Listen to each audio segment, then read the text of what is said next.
তো আমি হাঁটি হাঁটি পাপা করে কিচেনে চলে আসলাম। মরিচ ভেজে রেখেছি, মরিচগুলো একটু নিয়ে নেই। কার এলাকায় এই মাছটাকে কী নামে চেনেন? আমি এই যে মাছ ভাজবো।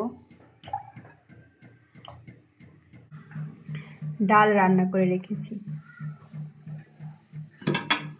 আর মাংস ম্যারিনেট করে রেখে দিয়েছি। মশলা টশলা দিয়ে মাখিয়ে এটা রান্না করব। সকালে ডাল ডিম পোলাও।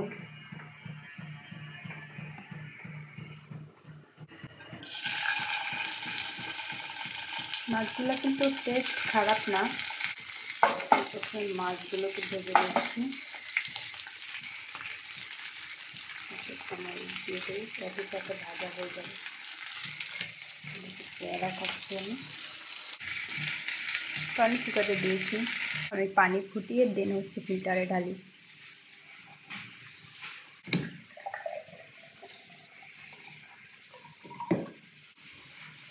রান্নাঘরে আসার পর একটু গরম লাগতেছিল, তাই শার্ট খুলে রেখেছি।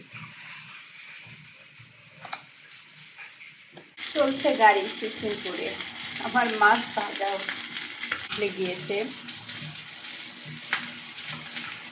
পানি আসলে হাই হিটে 30 মিনিট ফুটালেই পানি খাওয়ার উপযোগী হয়ে যায়। পানি না ফুটে কেউ খাবেন না। এক পাশ ভাজা হয়ে গেছে, আমি মাছগুলোকে উল্টে অন্য পাশটা খুব সুন্দর করে ভাজবো। মাছ ভাজতে ভাজতে আমি ভাত চুলায় তুলে দিলাম, দিকে মাংসটা বসিয়ে দিয়েছি। মাছ ভেজে রাখার পরে এক চুলায় ভাত আর এক চুলায় মাংস দিয়েছি, ভাত বসিয়ে দিয়েছি। দারুণ কালার এসেছে আমার মাংসের। কষিয়ে নেই, বাইরে প্রচণ্ড রোদ। আমার রান্না বান্না হয়ে যাচ্ছে, এদিকে আমার বেবিরাও ঘুমাচ্ছে। ঘুম থেকে উঠলে বেবিদেরকে খাওয়াতে পারবো।